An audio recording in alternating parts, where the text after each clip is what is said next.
This is the Celt opening, popularized by Thomas Barnes in 1858. It is also known as the Fool's opening. It's generally considered the worst possible opening for white. White's plan typically involves an advance of either the G or E pawns, but there's little reason for F3 to be played in order to do that. Good response is E5. We gain space in the center, and if black plays G4, we can win immediately with Queen H4 checkmate, which is why this is known as the Fool's opening. After E5 in this game, white plays E4. Simple development. We play knight to C6, controlling D4. White continues with knight C3, planning perhaps to play the knight to D5, and so we respond with knight F6, controlling D5 and planning to advance our pawn. He then plays knight GE2. You can see the problem with playing F3 is that it blocks your knight from going to F3, and so he has to play instead to E2. We now continue with D5. We're expecting knight takes D5, knight takes D5, E takes, queen takes, knight C3, queen D4, as seen here, knight takes, E takes, queen takes, knight C3, and queen D4, and our queen is well placed right there. But of course, white doesn't have to play the officially the best moves here. Instead he plays D4. It's a little more complicated and aggressive, although not quite as stable. If there's an advantage here to D4, it's that black has so many options it's hard to decide what to do. D takes E4, he's got E takes D4, knight takes D4, bishop D6, bishop E6, bishop B4, A4, A6. A lot of options. But the key thing to note is that there's tremendous pressure along the D file with both queens positioned there, and for this reason we want to play D takes E4. By removing our own pawn from the D file, our queen will be able to exert pressure on his pawn on D4, and so our black queen will be directly attacking an enemy piece, whereas white's queen will merely be passively defending. So there, D takes E4. Notice that our queen is now attacking his pawn on D4, and white simply can't ignore this threat. The best thing he can do is to get his own pawn off that dangerous D file. He can take our pawn on E5, but that leaves our queen completely dominating the D file because it's our turn and our move, and we can take his queen on D1 check. And the key advantage here now is that he must recapture in order to get the queen, and if he moves his king he won't be able to castle. If he moves his knight will be moving backwards, so we gain positionally from the fact that he has to disrupt his own position. King takes D1. Now we take that pawn on E5, and here white could recapture our pawn on E4. However, after knight takes, F takes, knight takes, knight takes, F takes, he'll have an isolated pawn on E4, which it's understandable he didn't want to play that line. Another option that probably is the best thing he could have done here is to try knight to B5, attacking C7, threatening to fork our king and our rook. In that case, our position would still remain superior, but it's worth looking at this variation, knight B4, threatening C7, and we can essentially ignore his threat, continuing with our own threat. E takes F3, attacking his knight. He takes on C7 check. Our king has to move. Now he takes our rook. We take his knight check. He recaptures the pawn, and white actually has a rook for a knight, but his own knight is trapped there on A8, and all we need to do is move our bishops so that our rook can then swing over to A8 and take the knight. So a good first move here is bishop D6, adding a little more control on C7, not that we need it. And then white here actually plays bishop to e3. Notice our pawn on a7 is undefended, but that's not going to be a problem because we simply need to move our light bishop. But of course, first we have to move our king. So we play king to c6, and now our light bishop can move while white takes our pawn on a7. And it looks like white has nearly freed his knight. He can play the knight to b6, but our own bishop can move to c5, our dark bishop, and that will pin his knight to the bishop on a7. And so we play bishop to f5. Now our rook is capable of taking his knight on a8. And what if he were to then try and escape via knight b6? Well, as I said, bishop c5, and the knight's double attacked and pinned. And so we'll come out of that fine. So those are the two main lines there. In fact, there's a third one, of course. There's always many moves, which is what is played here, is bishop to f4, which attacks our knight on e5 and also attacks c7. From here, we take on f3, which attacks his knight on e2. Meanwhile, he takes our knight, continuing his attack towards c7. We have f takes check. He takes our pawn, and we can simply move our c pawn forward. It's now safe from the white bishop. Essentially, he's traded a pawn for slightly, well, maybe substantially better development of his bishops, but it's not good enough to warrant losing the pawn. And it probably actually would be okay if white could castle, but since we took his queen on d1, his king is now out of position, and so that's a difficulty for him.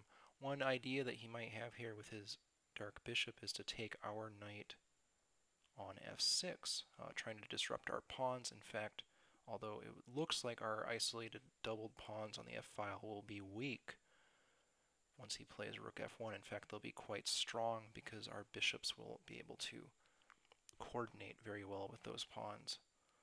Let's just look at that real briefly. Bishop takes f6, g recaptures.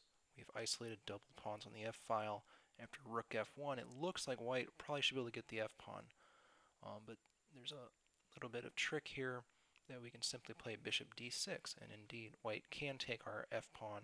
We'll take his a-pawn, or his h-pawn, and we'll be quite happy to trade that weak doubled isolated pawn for a normally developed pawn on a2 or h2.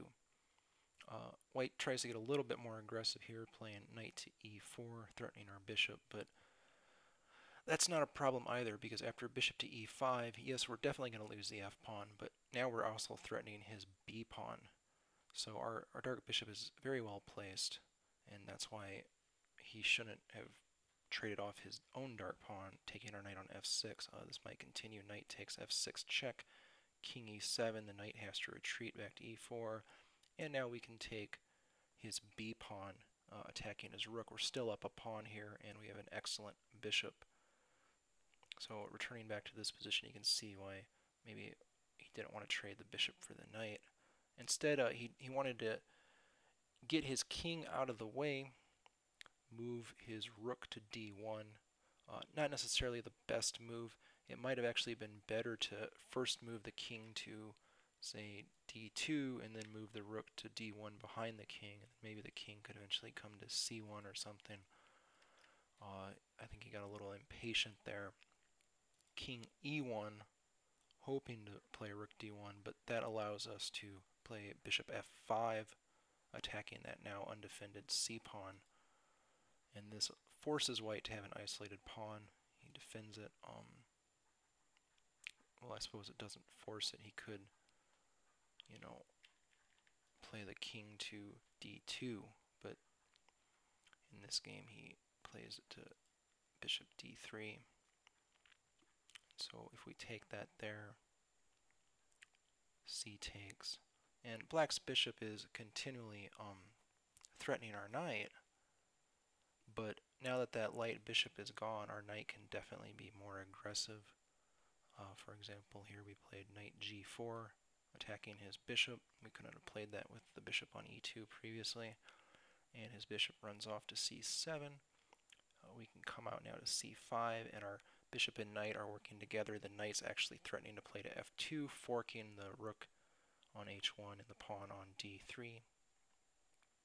White recognizes that threat, defends by playing knight e4, but we can develop a second threat against b2. And at this point, White recognizes that our threat's not quite, neither of our threats is really that substantial, because after king d2, the d3 pawn's defended, so we no longer really gain anything from playing knight to f2. And meanwhile, if we take that pawn on b2, in fact, we're going to lose our pawn on b7 because the rook will just slide over to b1 and our bishop will have to move. So first we've really got to defend our b pawn. We don't want that rook down there on b7, so we play b6. Our pawn's defended now, and now we are threatening to take on b2, but White actually plays rook a e1. It's an aggressive move, threatening an attack against our king. For instance, if we were to play f6, we'd actually lose to knight takes f6 check, followed by knight takes g4. As you can see here, f6, knight takes check, king f7, knight takes g4, and White has simply lost a knight there. So rook a e1 is a pretty good move, trying to catch us off guard there, but we can simply move our king out of the way and simultaneously threaten his bishop. There's really no need to castle now that the queens are off the board. King d7, threatening that bishop on c7. And rook hf1, a tricky move here. If we take the pawn on c7, White can actually force a draw. King takes c7, rook takes f7 check, king comes back to d8, the knight smothers us with coming to d6, and White's actually now threatening checkmate after rook e to e7, followed by rook d7 checkmate. So our bishop comes back to f6 in order to control e7, but now White has a draw by perpetual check. Knight b7 check, king c8, knight d6 check. Here, if we were actually to play king b8, that would be checkmate after the rook comes over to b7. So we've got to go back to d8. White comes back to b7. That's perpetual draw. So in this position, we don't want to take that bishop. We can instead play f6, though. Now our king is protected, and so we are threatening to take the bishop. So the bishop withdraws back to f4. And now finally we can take that pawn that's been sitting there on b2. And although we've now won 2 pawns, White can be a little bit troublesome by trying to block our bishop in with his own knight, at least hoping to trade our very strong bishop for his more or less weak knight. There's not much we can really do about that, and it's really not a big deal anyways. We're clearly winning. Instead here we can play rook hf8. You might wonder, why are we placing the rook on f rather than e, which is an open file, and that's because we're anticipating h3, followed by knight e5, bishop takes e5, f takes e5, opening up the f file. As you can see here, that can be somewhat good for us. If h3 came now, knight to e5, bishop takes, f takes, and here White can't take the e pawn because of our rook on f8. We'll take his rook on f1. He might continue rook takes f8, rook takes f8, and for instance, let's say he takes the pawn on e5. That's really bad. This rook f2 check, attacking that undefended pawn on g2, and he comes back to e2. You have to ask yourself, has White gained a pawn, winning that pawn on e5? Because isn't the rook on e2 blocking the threat? No, of course not. After bishop takes c3 check, now if the king takes the bishop and recaptures on c3, then he'll lose his rook, and if he moves the rook somewhere else, or if he moves the king somewhere else, then essentially he's just lost that knight on c3. So that's not terribly good for white, and that's the whole point of rook hf8. Here he plays d4. The idea is to prevent the knight from coming to e5, so he is probably thinking of, well, he is thinking of playing h3. And we play f5, so that now our knight can withdraw safely to f6. And there's h3, our knight withdraws. Bishop e5. Once again, he's now threatening our knight, as he was doing previously in the game, but our knight is safely defended by the rook. We can actually advance that g-pawn, which was attacked actually by the rook right there. And now he comes over attacking our bishop. We could withdraw to a3, but it's better to just trade material, especially since the knight on c3 is blocking us from e4. So just trade that off, and now our knight can come to e4. It's very well placed right there. As king moves, our king can come forward. Our king's also very well placed. White tries to get a little aggressive here by playing g4, trying to disrupt our pawn chain. Of course, what he's probably really hoping for is f takes g4 would leave our knight on e4 undefended. But we just start adding pressure here on the f-file. Eventually something's going to give way.